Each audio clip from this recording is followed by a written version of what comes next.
मेरे पॉडकास्ट में वही लोग आते हैं जिन्होंने एडवर्सिटी के मुंह पे लात मार के वो छीन लिया जो उन्हें चाहिए था, ना कि वो लोग जो सोशल मीडिया पे अपना पिछवाड़ा मटका के अपना घर चला रहे हैं। व्यूज आए ना आए, I don't give a fuck. All I care about is the quality and the integrity of my podcast. तो यहाँ पे आए हो तो कुछ ना कुछ ढंग का ही देख के जाओगे। I love and respect the women in my life, but the best part is I don't respect them because they are women. I respect them because they are fucking badass warriors. और इस श्रेणी में सबसे ऊपर आता है मेरा प्यारा मिकी। तो चलो ये मिकी एक बार और वो स्टोरी सुना दे जो तू बचपन से मेरे को सुना सुना के पका रहा है। मेरे पापा आर्मी में थे। सन 1971 की लड़ाई में गोली भी खाई, लेकिन उसके बाद उनको अस्थमा हो गया था तो उनको रेलवे में शिफ्ट कर दिया। आर्मी में थे तो बचपन बड़ा मस्त गुजरा, खूब मौज मस्ती में बचपन निकला हमारा। तो जब मैं छोटी थी तो मेरे पापा क्या करते थे, मेरे को गोद में उठा के और साथ में बस्ता भी लेके मेरे को स्कूल छोड़ के आते थे।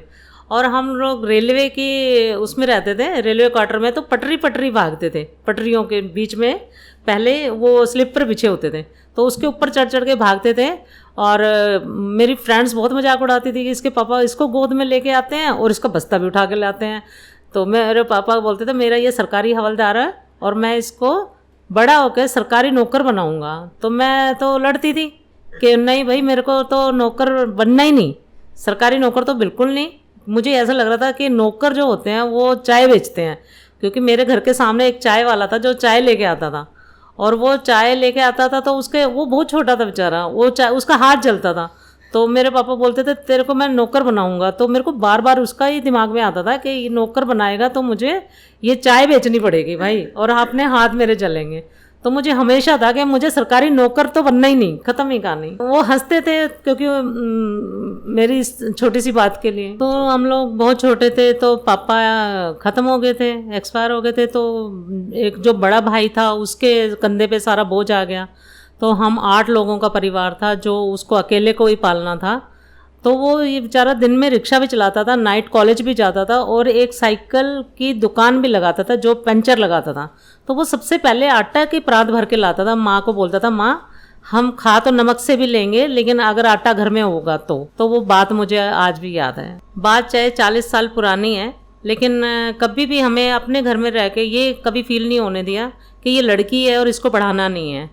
पापा थे तो बिल्कुल मतलब ही नहीं था, लेकिन जब भाई था, जब भाई सारे खर्चे संभालता था तो भी उसने कभी फील नहीं होने दिया कि भाई ये लड़की है तो इसको नहीं पढ़ाना, ऐसा कभी महसूस नहीं हुआ।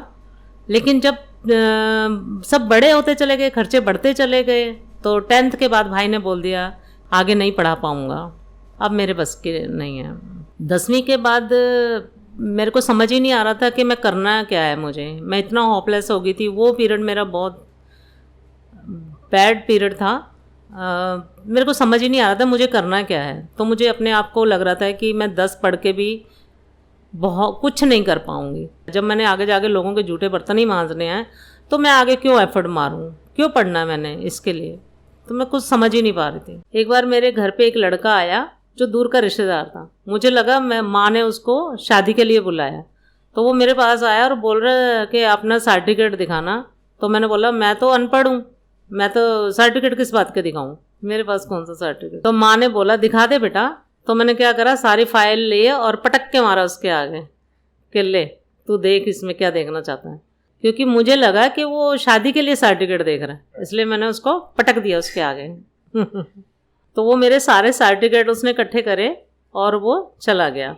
उसने फॉर्म भरे नर्सिंग के और सारा कुछ खुद ही उसने सब कुछ किया, लेकिन वो जो सर्टिफिकेट पे साइन कराने के लिए वो घर पे आया, जो मैंने माँ ने मेरे को उसके साथ ही भेज दिया क्योंकि डोमिकल सर्टिफिकेट का पंगा था, मजिस्ट्रेट के सामने ही साइन होने थे।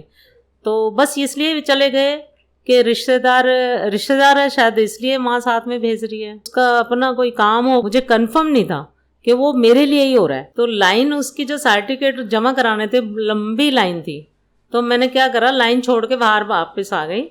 तो उसने बोला बेटा क्या कर रही है, इतनी लंबी लाइन में जाके तू बिल्कुल आगे चली गई और फिर लाइन छोड़ के आ गई।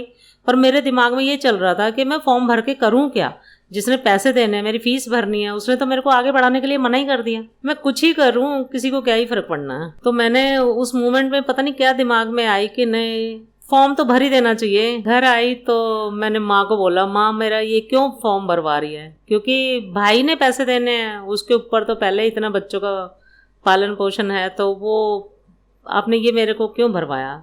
तो माँ ने बोला तू टेंशन ना ले, मैंने तेरे पापा के जो पैसे मिले थे वो मैंने छुपा के रखे हुए हैं। तो फिर मैं अपनी माँ के गले लगी और बहुत रोई। वो मोमेंट मेरे लिए आज भी याद है। उसके बाद जब मेरा एडमिशन हो गया तो पता चला कि चाचा ने माँ को ये बोल दिया कि लड़कियां तो हॉस्टल में नहीं जाना, नहीं भेजना, क्योंकि वहाँ लड़कियां हॉस्टल में बिगड़ जाती हैं। उस टाइम मेरा मन करा मैं चाचा को जान से मार दूं, क्योंकि उसकी अपनी खुद की बेटियां हॉस्टल में रह रही हैं, पढ़ रही हैं, वो तो नहीं बिगड़ी, 2 बार फेल हो चुकी हैं, और मैं हॉस्टल में जाके बिगड़ जाऊंगी। इतनी मुश्किल से तो मुझे एडमिशन हुआ, जो उसके बाद ये बीच में वो बोल रहे हैं कि ये नहीं करना है। अगर पापा होते तो ये डिस्कशन होनी ही नहीं थी, लेकिन चाचा ने जब ये बात बोली तो मुझे लगा यार एक चीज़ मुझे मिली है, उसके लिए भी चाचा ने बीच में पंगा डाला। मैंने बोला नहीं माँ मुझे छोड़ के आ, तूने मेरे को कराया क्यों, फिर ये फॉर्म क्यों भरवाए मेरे से सारे? तो भाई जिनके पापा नहीं होते दूसरों का इंटरफेयर होता ही है। फिर मुझे पता चल गया था कि मेरी बैग स्ट्रॉन्ग है, माँ पैसा पापा का बचाया हुआ है। फिर तो मैं अकड़ के मुझे हॉस्टल में छोड़ के आओ, मुझे नहीं पता, अगर इस बुड्ढे ने चाचा ने कुछ बोला तो मैं इसको घर जाके तोड़ के आऊंगी। जब हॉस्टल में जाने की तैयारी हुई, माँ ने एक कटोरी, एक गिलास, एक प्लेट, एक रजाई, एक गद्दा और एक अचार और आधा किलो देसी घी पैक करा और मेरे को पहले लोहे की संदूकें होती थी उसके अंदर पैक करा और अपने सिर पे उठा के मेरे को हॉस्टल छोड़ी आई। तो जब माँ छोड़ के आई हॉस्टल में तो ना माँ ने मुझे देखा ना मैंने माँ को देखा, क्योंकि वो भी रो रही थी और मैं भी रो रही थी। तो वो मुझे ये भी पता था कि ये मेरी लाइफ का एक पॉइंट है जहाँ पे मैं आगे बढ़ सकती हूँ। इसके बाद मेरी ज़िंदगी में शायद और कुछ नहीं है, क्योंकि वो इतना झगड़ा करके मैं सबसे वहाँ आई थी। अगर मैं वो गवा देती तो शायद मेरे लिए आगे कुछ नहीं होता।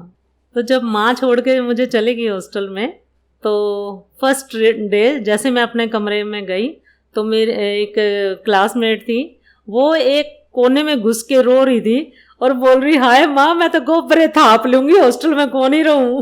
तो वो सीन मेरे को आज तक भी उसका याद है।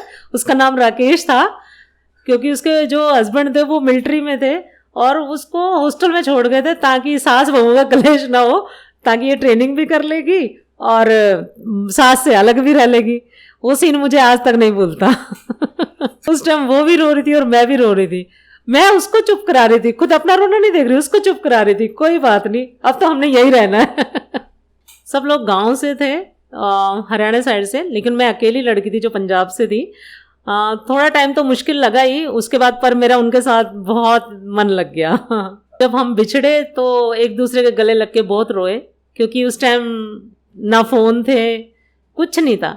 एक 15 पैसे का लेटर आता था जो पीले रंग का होता था, उसको हम पोस्ट कार्ड बोलते थे। उस टाइम वही एक सहारा था कि कभी बिछड़ेंगे वो करेंगे तो पते पे हम एक दूसरे के ये लेटर लिखेंगे। फिर दिल्ली आए, शादी हो गई, दिल्ली आ गए। दिल्ली के बाद तो फिर नौकरी लग गई। नौकरी लगने के बाद तो फिर बल्ले ही बल्ले लाइफ मज़ेदार हो गई।